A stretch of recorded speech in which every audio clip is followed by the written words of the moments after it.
ओम शांति।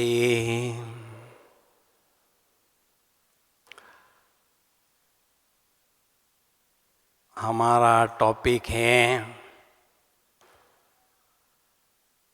विघ्न जीत माया जीत कैसे बने।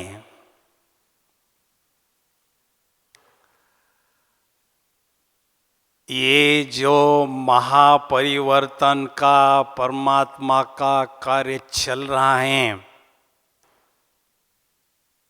विश्व नवनिर्माण का कार्य चल रहा है, इस कार्य में जो भी परिस्थितियां, कठिनाइयां, रुकावटें और व्यवधान आते हैं, उनको विघ्न कहते हैं।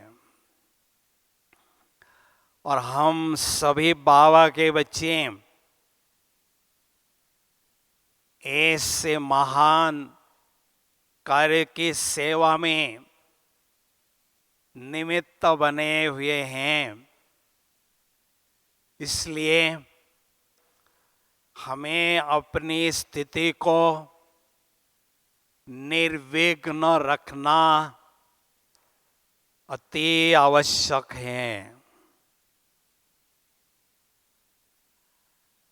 विघ्नों का मूल कारण है देहाभिमान, देहाभिमान के संबंधित विकारों के जो अंश आत्मा में बाकी होते हैं, लेन देन, हिसाब किताब और आत्माओं के प्रति दुर्भावना, इन सभी कारणों से विघ्न आते हैं। इन कारणों का अगर हम निवारण करते हैं तो विघ्न जीत स्थिति की अनुभूति कर सकते हैं। विघ्न क्यों आते हैं? विघ्न आते हैं हमें आगे बढ़ाने के लिए। विघ्नों से हमें घबराना नहीं है। जब भी विघ्न आते हैं उनसे हमें कुछ सीखना है और अपनी संपूर्णता की मंजिल की ओर आगे बढ़ते जाना है। बाबा ने मुरली में भी कहा है कि विघ्न अंत तक आते रहेंगे। विघ्न हमारे हिसाब किताब चुक्त कराने के लिए आते हैं। लेकिन जब हम विघ्नों से घबराते हैं तो विघ्नों से सामना करने की क्षमता हमारी घटती है। विघ्नों को परीक्षा समझना है। परीक्षा हमें हमेशा आगे बढ़ाती है। पत्थर को जब तक हथौड़े नहीं लगते हैं तब तक वो पत्थर मूर्ति नहीं बनता है, उसकी मंदिर में पूजा नहीं होती है। इसलिए हमने देखा ब्रह्मा बाबा के सामने भी बहुत बड़े बड़े विघ्न आए। सिंध में सारा सिंध समाज बाबा के अपोज में हुआ था। कितनी बड़ी पिकेटिंग हुई, फिर भी ब्रह्मा बाबा ने एक बल और एक भरोसे से बड़े बड़े विघ्नों को पार कर दिया है। दुनिया में कहते हैं सत्यमेव जयते, जो सत्यता को अपनाता है उसकी जय होती है। हम बाबा के बच्चे सत्य स्वरूप में टिकते हैं, सत्य मार्ग पर श्रीमत के आधार से चलते हैं, सत्य बाप को याद करते हैं, तो हमारी विजय निश्चित है। इसमें रिंचक मात्र भी हमारा संदेह न हो। ब्राह्मण जीवन में हम देखते हैं पिछले जन्मों के हिसाब किताब के कारण कुछ एक आत्माओं के साथ रहते हुए हमें कुछ सहन भी करना पड़ता है। लेकिन किसी आत्मा के साथ हिसाब किताब चुकता करते समय एक तरफ हम उसको चुक्त भी कर रहे हैं और दूसरे तरफ उस आत्मा के प्रति नेगेटिव भावना और व्यर्थ संकल्प चलते हैं, तो समझो एक तरफ पुराना हिसाब किताब चुक्त होता जाता है और दूसरे तरफ नया हिसाब किताब बनता जाता है। अभी संगम युग में हमें नया हिसाब किताब नहीं बनाना है। इसलिए सहन करते हुए नकारात्मक संकल्प हमें नहीं चलाना है। मान लीजिए कोई दुख देने वाला व्यक्ति आपको दुख देता है, आपने उसको 9 बार सहन किया, लेकिन 10वीं बार आपके मुख से निकलता है, इससे ज्यादा मैं अभी नहीं सहन कर सकता, नहीं कर सकती। इसका मतलब जो हमें सहनशीलता के गुण का मेडल मिलने जा रहा है, वो मेडल हमें नहीं मिलेगा। इसलिए कहते हैं सहना आत्मा का सच्चा गहना है। इस गहने को हमें सदा पहनकर रखना है। कई लोग कहते हैं सहन करने की भी तो आखिर कुछ लिमिट होती है, लेकिन एक स्लोगन याद रखें, जितनी बड़ी महान विभूति उतनी ज्यादा सहन शक्ति उसमें होती है। अब कितनी महान बड़ी विभूति आपको बनना है, आप अपने आप से पूछो। मुझे याद है महाराष्ट्र में एक बहुत नामी ग्रामी संत होकर गए हैं, उनका नाम एकनाथ महाराज था। एक विद्रोही उसकी बहुत ग्लानि करता था और जब वो सवेरे नदी पर स्नान करने जाते थे, स्नान करके वापस आते थे, तो उसके शरीर पर वो विद्रोही थूकता था। फिर वो संत नदी में नहाने जाते थे, नहाकर आते थे, फिर वो विद्रोही उस पर थूकता था। लेकिन इनके मुख से, महाराज के मुख से कोई भी अपशब्द नहीं निकला, मुस्कुराते हुए उन्होंने उसको सहन करते रहे। 107 बार ये रिपीट हुआ, और जब 108वीं बार वो नहाकर आए नदी से, तो वो जो विद्रोही था उसने उनके पैर पकड़े और मुख से कहने लगे, मैं आपके जैसा सहन करने वाला व्यक्ति मेरे जीवन में नहीं देखा। आज से मैं आपका पट्ट शिष्य बनता हूँ। ये उसने कहकर उसके चरण छुए। कहने का मतलब है, सहना आत्मा का सच्चा गहना है। सहन शक्ति सर्व विघ्नों से बचने का कवच है। जैसे युद्ध के मैदान में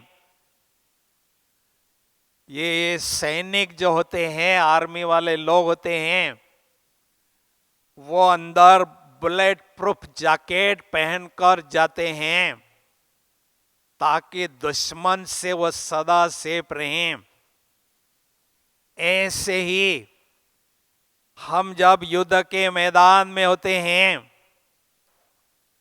उस समय हमें भी ईश्वरीय नशे का कवच पहनकर रहना है ताकि माया दुश्मन से हम सदा सेफ रह सकें।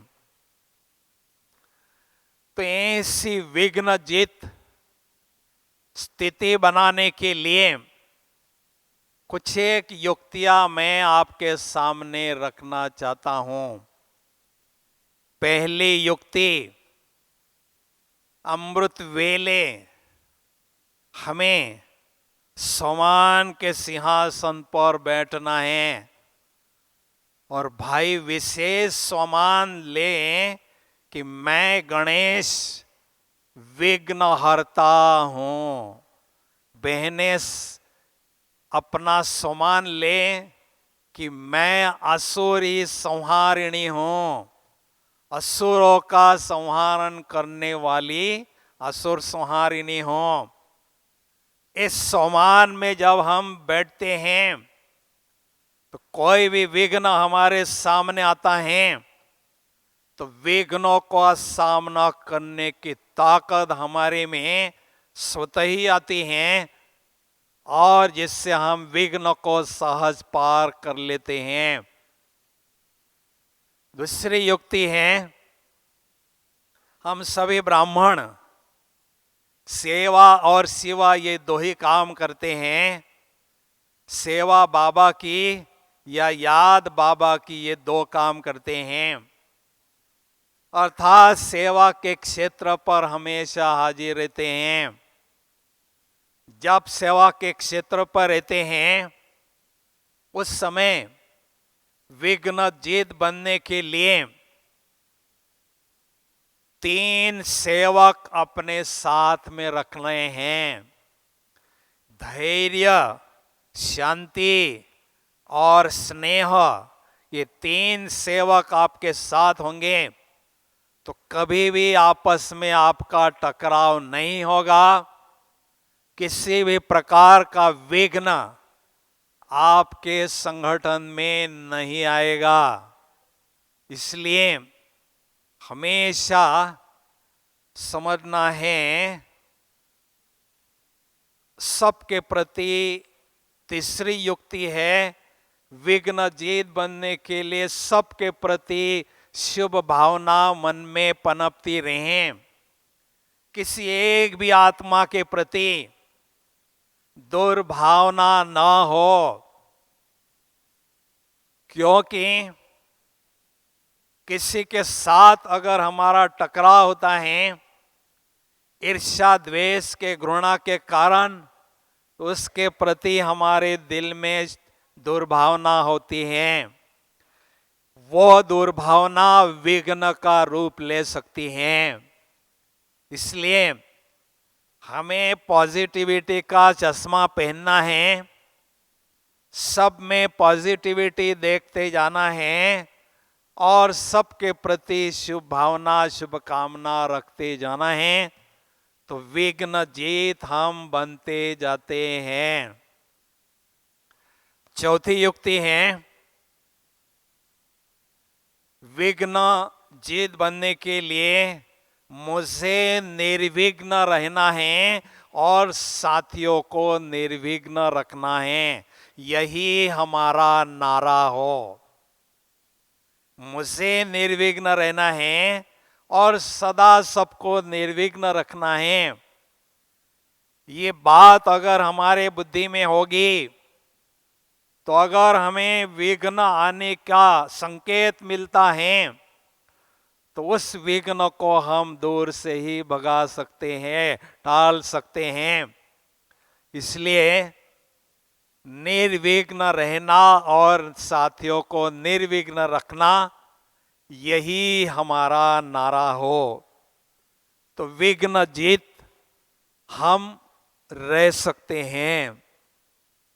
पांचवी युक्ति है, सकाश के द्वारा निर्विघ्न वायुमंडल बनाते चलें।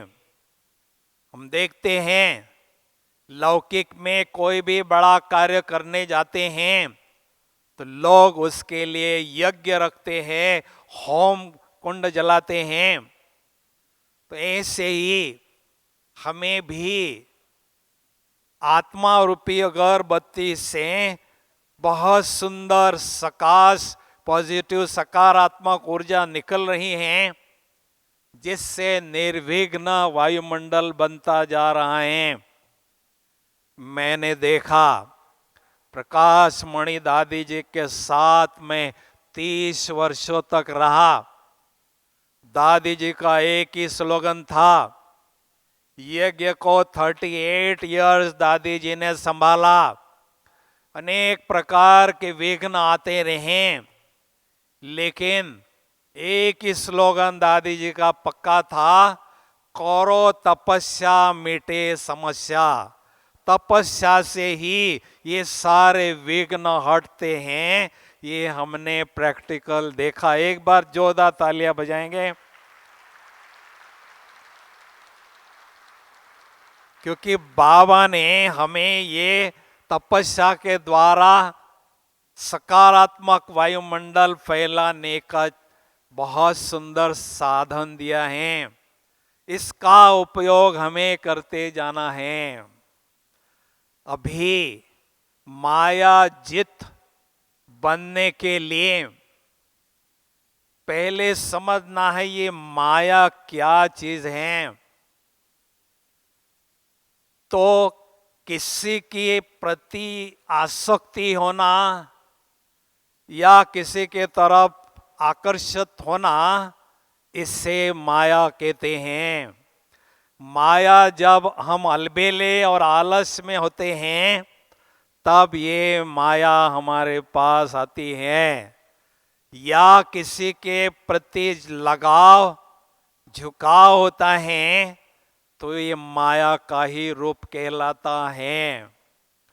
ये माया कब आती है हमारे पास? जब समझते हैं काया, तो आ जाती है माया। ये काया पातीत 5 तत्वों से बनी हुई है। ये माया की प्रॉपर्टी है। ईश्वर ने आत्मा का ज्ञान दिया है, तो ये ईश्वर की प्रॉपर्टी है। तो जब भी हम काया समझते हैं, माया हमारे पास आती है, हमारे से युद्ध करने का संकेत देती है। क्योंकि माया के साथ 2500 वर्षों तक बहुत गहरी दोस्ती हमारी रही, लेकिन जब से बाबा का हाथ हमने पकड़ा है, तो माया भी हमें चैलेंज करती है, तुम्हें मैं हरा कर ही रखूंगी। और हम भी माया को चैलेंज करते हैं, माया तुम किसी भी रूप में आओ, तुम मुझे हरा नहीं सकती हैं। तो इसलिए माया के साथ सदा हमारी बॉक्सिंग होती रहती है, लेकिन वो बॉक्सिंग से टलने के लिए हमेशा स्वयं को एक चैतन्य ज्योति समझना है। जंगल में शेर किसी को नहीं डरता है, केवल अग्नि को डरता है। तो जब समझते हैं ज्योति तो माया भाग जाती और ईश्वर की याद आती। इसलिए हमेशा स्वयं को ज्योति समझना है। अभी माया से जो बॉक्सिंग होती है, उस बॉक्सिंग में जीतना है या हारना है, बताइए। बॉक्सिंग में जीतना है या हारना है, बोलिए ना। जीतना है, बहुत अच्छी बात है, लेकिन उसके लिए माया के साथ कैसी बॉक्सिंग होती है वो अच्छी तरह से जानना जरूरी है। तभी हम दुश्मन को, माया को हरा सकते हैं। तो देखो माया के साथ बॉक्सिंग कैसी होती है। जब हम स्वयं को देह रूपी बॉक्स समझते हैं, है आत्मा रूपी हीरा उस बॉक्स में, लेकिन मैं शरीर रूपी बॉक्स हूं, देह हूं, तो माया आती और एक हमें गुस्सा मारती हैं और नीचे गिराती हैं, और पांच उसके साथी है डाकू आती है, कहती इसको खूब पिटो, इसके खूब अच्छी तरह से मालिश करो, ये मेरा कस्टमर था 2500 से, पता नहीं कौन से शिव बाबा के दुकान पर जाता है, इसको खूब पिटाई करो। वो पांचों डाकू आते हैं और एक छाती पर बैठता है, एक नाक ठोकता है, छाती ठोकता है, बाल पकड़ता है, बुरी तरह से वो पांचों डाकू पीटते हैं और बेहोश हो जाते हैं। बाबा ऊपर से देखते हैं, ये मेरे लाल का क्या हाल हो चुका है, ये मेरा लाल माला माल था, अभी माया ने इसको कंगाल बना दिया है। तो रहम का सागर बाबा माउंट आबू के पहाड़ों पर आता है और मुरली रूपी संजीवनी बूटी आपके सेंटर पर भेजता है, और टीचर बहन को कहता है, भाई मुरली रूपी संजीवनी बूटी इसको सुंघा दो, इसको सुना दो, ताकि ये थोड़ा होश में आ जाएं कि भाई तुम आत्मा हो। तो थोड़ा आत्मा हो तो होश आता है, तुम महान आत्मा हो और होश में आते हैं, तुम सर्वशक्तिवान की संतान हो, हम पूरा अटेंशन में आते हैं। माया हमें दूर से देखती हैं, अभी मैं इस पर वार करूं तो मेरी दाल नहीं गल सकती है, इसलिए माया कहती है टाटा मैं जा रही हूं। अरे अभी तो जा तुम, बाद में 2500 साल के बाद तुम्हारा दरवाजा फिर खटखटाऊंगी, लेकिन अभी तो जा तुम। तो ये रूहानी मिलिट्री है, इसका पहला मार्शल लॉ है अटेंशन प्लीज, अपने पर अटेंशन दो कि मैं आत्मा हूं। ये मार्शल लॉ का पालन हम करते हैं तो माया दुश्मन हमारे पर वार नहीं कर सकती है।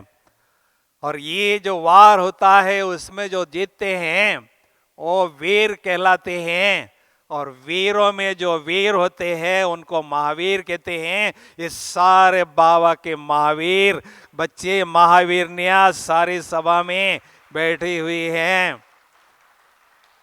माया हमें हार खिलाएगी? नहीं हो सकता है, भगवान हमारे साथ हैं, हम माया को हरा के रहेंगे। इसलिए ये दुश्मन से हमें जीतना जरूर है।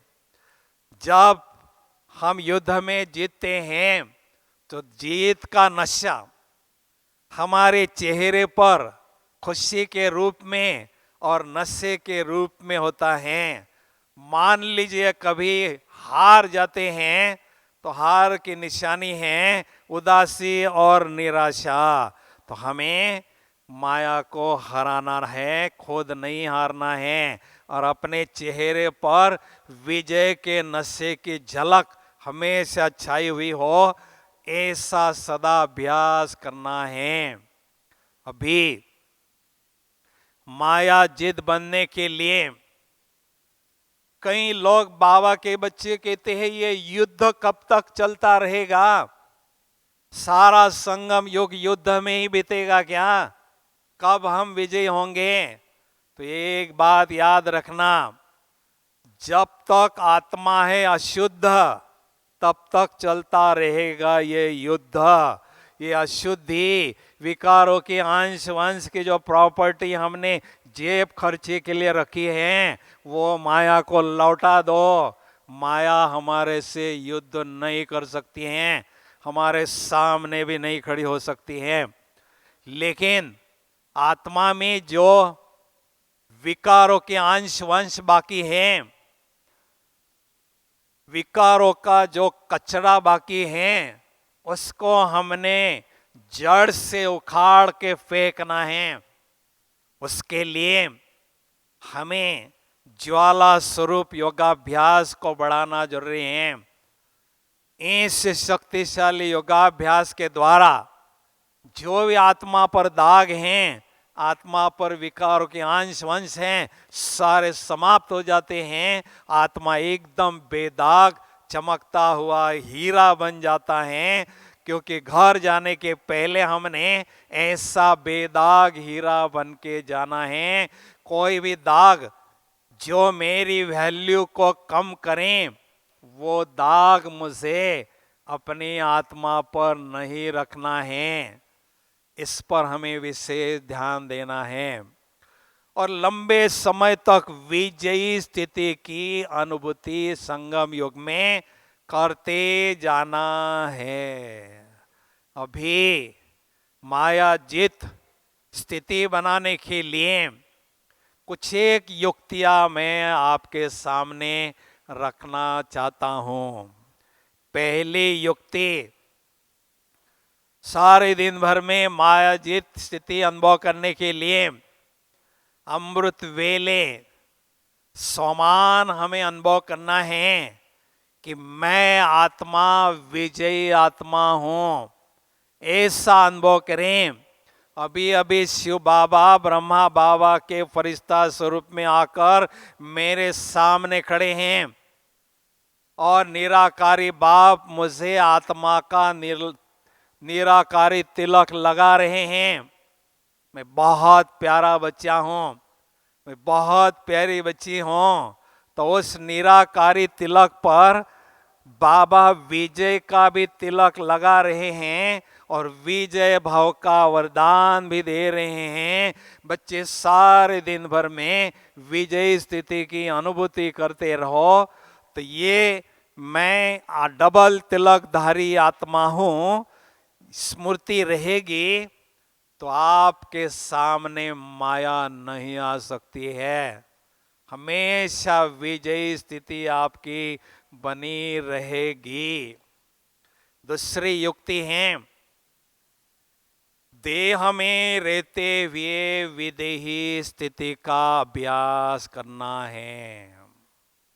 बाबा मुरली में अनेकों बार कह चुके हैं, देह सहित देह के धर्मों को भूलकर मुझ एक बाप को याद करो। तो ये देह और देह के धर्म या आकर्षण यही माया है और यही योगाभ्यास में बाधा डालती हैं। तो दूसरी युक्ति है, विदेही स्थिति का अभ्यास हमको बढ़ाते जाना है, क्योंकि देह का भान हमें नीचे गिराता आया है। इस बॉडी ने हमें कौड़ी तुल्य बनाया है। अगर हमें हीरे तुल्य बनना है तो मुझ आत्मा को बॉडी के साथ नहीं रहना है, लेकिन बॉडी के साथ रहते हुए स्वयं को फरिश्ता स्वरूप कायाधारी दिव्य प्रकाश पुंज कायाधारी अनुभव करेंगे तो बाबा की याद रहेगी और हम हीरे तुल्य बनते जाएंगे। दूसरी युक्ति है, दूसरों को आत्मा देखने का अभ्यास बहुत पक्का होता रहे, क्योंकि द्वापर युग से हमारा बहुत कड़ा संस्कार बन चुका है। देह के तरफ आकर्षित करना या देह के तरफ आकर्षित होना, ये बहुत लंबे समय का हमारा पक्का संस्कार बन चुका है। इसको हमने परिवर्तन करना है। उसके लिए जो भी व्यक्ति मेरे सामने आता है, उसके भ्रुकुटी में चमकता हुआ स्टार देखना है। हम सभी सुपरस्टार हैं। हम केवल स्टार नहीं हैं, हम सुपरस्टार हैं और बाबा सुप्रीम स्टार हैं। हम सारी ताली नहीं बज रही, क्या बात है।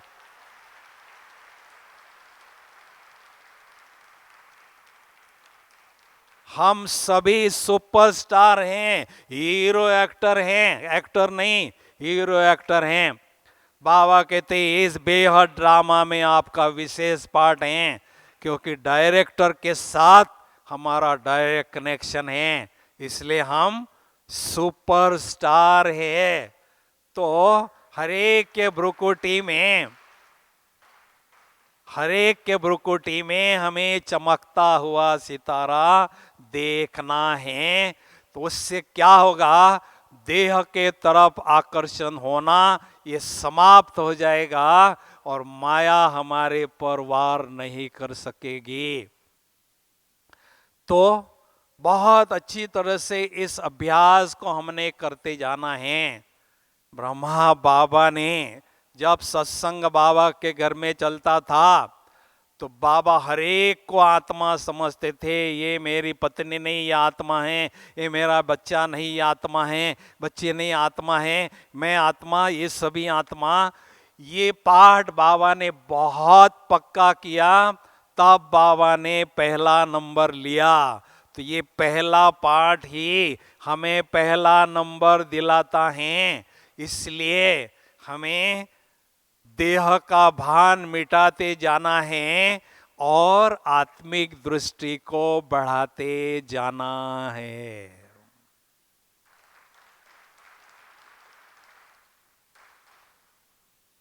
तीसरी युक्ति है, मायाजित बनने के लिए तीसरी युक्ति है, इस पुरानी देह की दुनिया से, देह के पदार्थों से बुद्धि को हमेशा किनारा रखना है।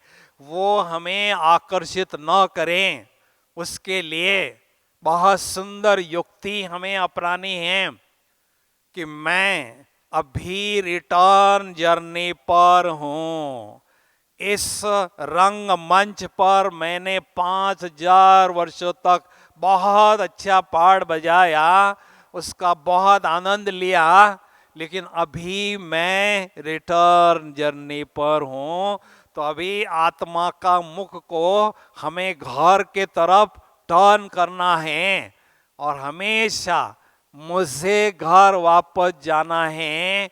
ये बात हमारे दिमाग में पक्की बिठानी है और उसके लिए स्वयं को उस पुरानी दुनिया में और इस पुराने मकान में, देह रूपी मकान में, मैं आत्मा गेस्ट हूं। गेस्ट समझेंगे तो ही बेस्ट बनेंगे, क्योंकि गेस्ट बनने से उपराम हो जाते हैं और ऊपर वाले राम की याद हमें बहुत सहज आने लगती है। गेस्ट हाउस से लगाव हमारा नहीं हो सकता है। आप गेस्ट हाउस में जाएंगे, सोने के चमचमाते दरवाजे हैं, खिड़कियां हैं, लेकिन बुद्धि में बात है ये गेस्ट हाउस है, इसे छोड़कर मुझे जाना होगा। इसलिए उसमें रिंचक मात्र भी लगाव हमारा नहीं होता है। कितने भी बढ़िया वस्तुएं हैं, पदार्थ है, बाबा कहते हैं ये 5 पति तत्व से बनी हुई हैं, क्या इनसे दिल लगाना है। तो ये अल्पकालीन है, विनाशी है, क्षण भंगुर है, ऐसा समझकर हमें इन पदार्थों से भी न्यारा रहना है और इस पुरानी दुनिया से भी न्यारा रहना है। संसार में रहते हुए बाबा को संसार अनुभव करना है तो एक युक्ति को अपनाना है। कौन सी युक्ति है? पांचवी युक्ति है, संबंधियों से हमारी मोह ममता हमेशा खत्म करनी है। अगर विश्व के ग्लोब पर कृष्ण के जैसा बैठना है मस्ती से, तो कृष्ण का नाम मोहन है, मोहना। एक ग्लोब के साथ ब्रह्मा बाबा की आत्मा का रिंचक मात्र भी लगाव झुकाव मोह नहीं था, तो मुझ आत्मा का भी किसी भी व्यक्ति से, किसी भी संबंधी से रिंचक मात्र भी मोह ममता न हो, उसके लिए बाबा को हमें अपना संसार अनुभव करना है। सभी संबंध एक बाबा से हमें अनुभव करने हैं, क्योंकि बाबा सर्व प्राप्तियों का भंडार हैं, सर्व रसों का भंडार हैं। मुरली में बाबा कहते हैं कि मुझे याद करो, मुझे याद करो, किसी भी देहधारी को याद नहीं करो। भाई क्यों याद करो आपको? बताओ बाबा। हमेशा पीछे पड़े रहते हमारे, मुझे याद करो, मुझे याद करो। अरे भाई क्यों याद करे, बताओ ना आपको। भाई देखो, मैंने इस बात पर बहुत मनन चिंतन किया। ये सिद्धांत है, एनर्जी हमेशा हायर पॉइंट से लोअर पॉइंट की तरफ प्रवाहित होती है। ये दुनिया का सिद्धांत है। जब हम बाबा को याद करते हैं, केवल बाबा ही शक्तियों के स्रोत है, तो हमें शक्तियां मिलती है जब बाबा को याद करते हैं। जब हम किसी व्यक्ति को याद करते हैं तो हमारी ऊर्जा खर्च होती है, नष्ट होती है, खत्म होती है। इसलिए बाबा की याद में ही हमारा कल्याण है। इस संसार में सबसे जास्ती कल्याण चाहने वाला केवल मेरा बाप है। तो बाबा चाहते हैं मेरे बच्चे शक्तियों के खजाने से माला माल रहे। इसलिए कल्याण की भावना होने के कारण मुरली में बार बार कहते हैं, मुझे याद करो, मुझे याद करो, मुझे याद करो। याद का उल्टा होता है दया। तो बाबा को याद करना अर्थात स्वयं पर दया करना, स्वयं को शक्तियों के खजाने से भरपूर करना। तो अगर हम बाबा को याद नहीं करते हैं तो स्वयं पर तो दया छोड़ो, दूसरों पर भी नहीं कर सकते हैं। दया के सागर के बच्चे हैं। इसलिए हमें बाबा को जास्ती से जास्ती याद करना है, उसी में हमारा कल्याण है। और हमारी रेस भी योगाभ्यास में है और किसी में रेस नहीं है। अन्य 3 सब्जेक्ट उसको सपोर्ट देने वाले हैं, लेकिन रेस हमारी योग में है। योगी आत्माएं इस यूनिवर्सिटी के स्कॉलर्स होंगे, चैंपियंस होंगे, पास विद ऑनर होने वाले विजयी रतन होंगे। तो हमें विजयी बनना है योग की रेस में। केवल रनर नहीं बनना है, लेकिन विनर बनना है। इसलिए हमेशा योगाभ्यास को आगे बढ़ाते जाएं। तो जब हम विघ्न जीत और माया जीत बनते जाते हैं, तो योगाभ्यास में किसी भी प्रकार का विघ्न कहो, बाधा कहो नहीं आती हैं। निरंतर हमें बाबा की याद सदा रहती है और विजय का नशा चेहरे पर सदा छाया हुआ रहता है कि हम केवल इस कलप के नहीं, लेकिन कलप कलप के विजयी रतन हैं। अनेक बार हमने विजय प्राप्त की, ऐसे विजयी रत्न भगवान के बच्चे हैं। ऐसा नशा हमारे चेहरे पर सदा छाया रहता है। नशा का उल्टा है शान। नशा आत्मा की शान है और नशा आत्मा की जान है। विघ्नजित मायाजित बनना है तो ईश्वरीय नशे की जान आत्मा में सदा रहे, इस पर हमें विशेष ध्यान देना है। और दो शब्दों को याद रखना है विजयी सदा बनने के लिए, साक्षी और साथी। ये दो शब्द याद करेंगे, मुझे बाबा के साथ में साथी बनकर रहना है और हरेक कर्म करते हुए इस संसार को और कर्म साथियों को साक्षी दृष्टा बनकर देखना है, तो न्यारे प्यारे रहेंगे और बाबा की याद में हमेशा खोए रहेंगे। इसलिए विघ्न जी स्थिति की अनुभूति जरूर करना है। उसको चेक कैसे करें? हम विश्व के ग्लोब पर बैठ जाएं और चेक करें कि कोई ऐसा स्थान तो नहीं है, कोई ऐसी व्यक्ति तो नहीं है जहां बार बार मेरी बुद्धि जाती है, बाबा को छोड़कर बार बार बुद्धि जाती है। तो माना जरूर उस स्थान पर उस व्यक्ति से या वस्तु से बुद्धि का लगाव झुकाव है, उसको हमने मिटाना है, रास्ते से हटाना है। दो व्यक्ति हमारे रास्ते में ना ही होने चाहिए। और कौन से दो व्यक्ति है? एक व्यक्ति जिससे हमारा बहुत प्यार है, बहुत लगाव है, उसको भी हटा दो रास्ते से। और दूसरा व्यक्ति जिससे घृणा है, ईर्ष्या है, द्वेष है, उसको भी रास्ते से हटा दो। दोनों रास्ते में नहीं चाहिए। क्यों भाई? क्योंकि जब हम एकांत में बाबा की याद में बैठेंगे तो ये दोनों में से कोई ना कोई व्यक्ति हमारे बुद्धि में टपक जाएगा और बाबा की बुद्धि को तोड़ देगा। तो ये हमारे मित्र नहीं हैं, ये हमारे जन्म जन्म के दुश्मन हैं, इनको रास्ते से हटाना है। इसलिए बहुत हमें न्यारा प्यारा का बैलेंस रखकर चलते जाना है, क्योंकि हम सभी साधना कर रहे हैं।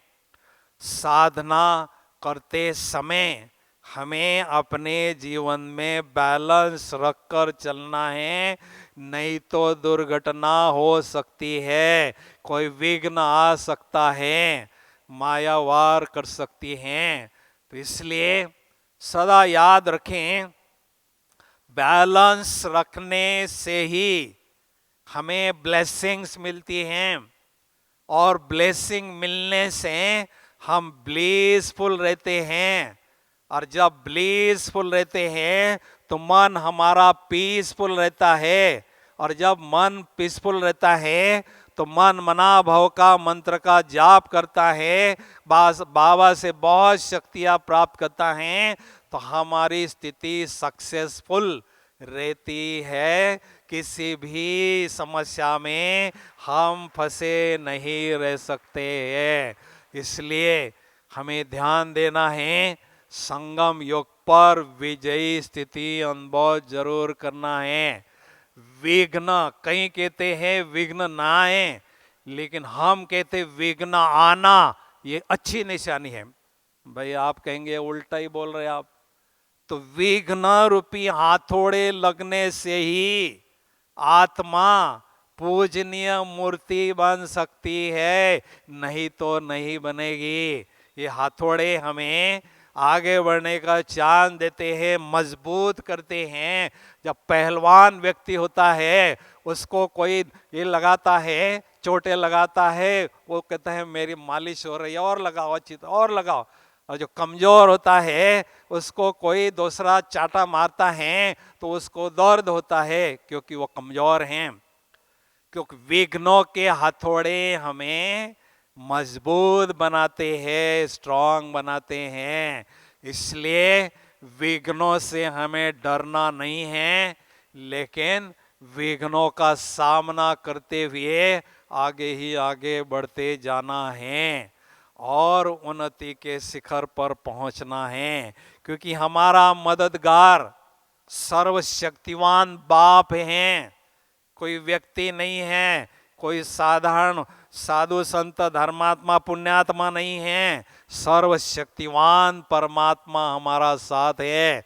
बाबा से सहयोग लेने की एक ही स्कीम है। बाबा कहते एक हिम्मत का कदम उठाओ, 1000 कदम मैं मदद करने के लिए दौड़ा दौड़ा आपके पास आ जाऊंगा। केवल बाबा कह के मुझे दिल से पुकारो।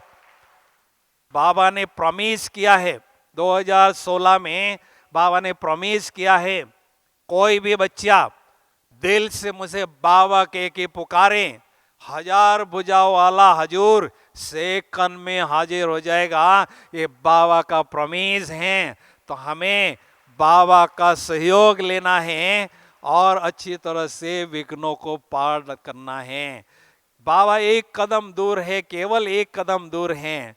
तो हिम्मते मर्दा मदद दे खुदा, तो बाबा की मदद हमें लेते जाना है और बहुत स्थिति को मजबूत करना है।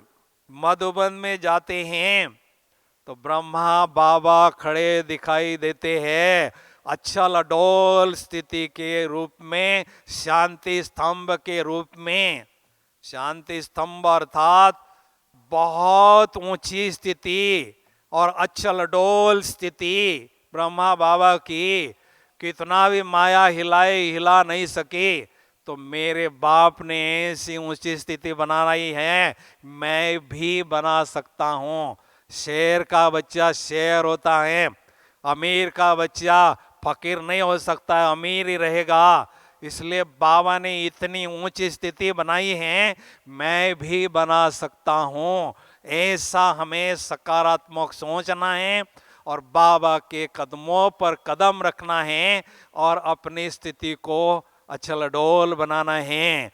हमेशा एक स्लोगन याद रखना है पूरे संगम युग में, जैसी स्थिति वैसी स्तुति होती है।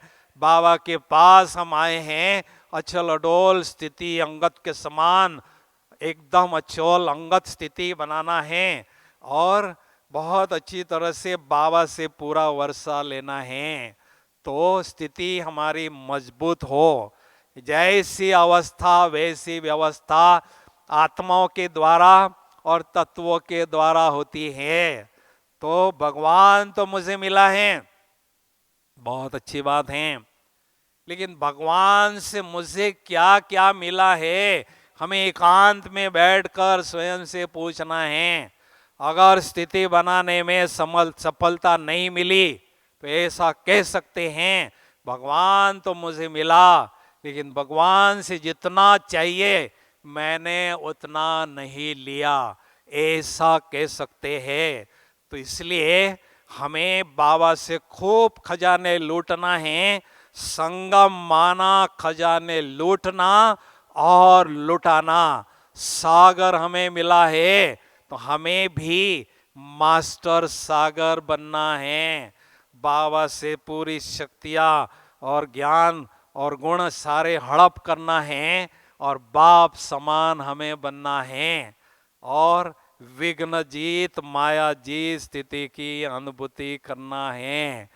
विघ्न ये रास्ते पर छोटे छोटे पत्थर होते हैं ना, उसकी तरह होते हैं, एक धक्का लगा दिया कहीं के कहीं चले जाते हैं।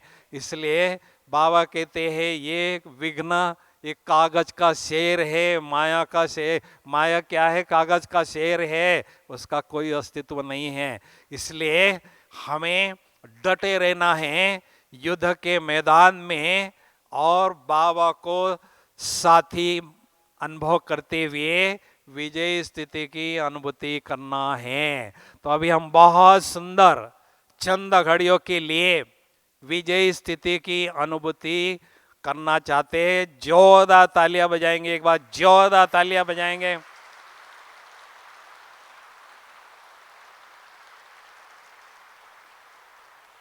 सभी थोड़ा अलर्ट होके बैठेंगे, एकदम चुस्त और मस्त होके बैठेंगे।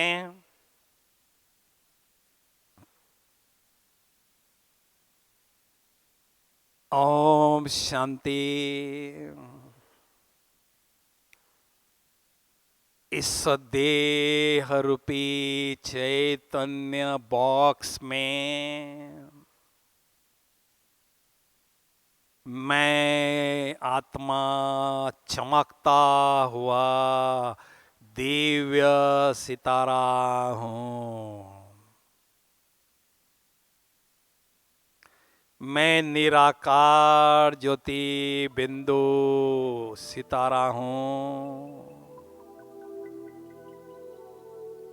परमात्मा ने मुझे जन्मते ही विजय का तिलक लगा दिया हुआ है। मैं आत्मा विघ्न जीत, माया जीत, शक्तिशाली आत्मा हूँ, विजयी आत्मा हूँ।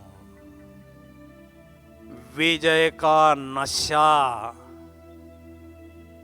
मुझे अनुभव हो रहा है। मैं विजयी आत्मा बुद्धि रूपी विमान में बैठकर फरिश्तों की दुनिया में उड़ते उड़ते पहुंच चुका हूँ। फरिश्तों की दुनिया में पहुंचते ही फरिश्ता स्वरूप की ड्रेस मुझ आत्मा ने धारण कर ली है। फरिश्तों के शहंशाह प्यारे ब्रह्मा बाबा मेरे समक्ष विराजमान हैं।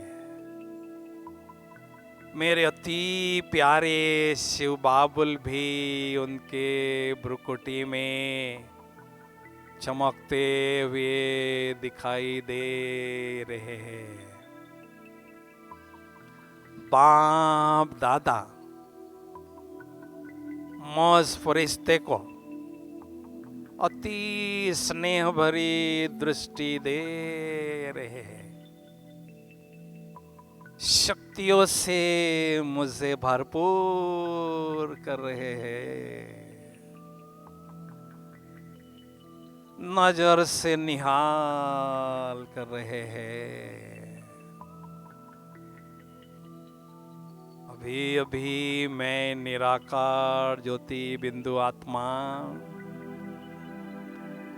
फरिश्ता स्वरूप की ड्रेस को छोड़कर बुद्धि रूपी विमान में बैठकर निराकारी दुनिया की ओर उड़ती हुई जा रही हूँ,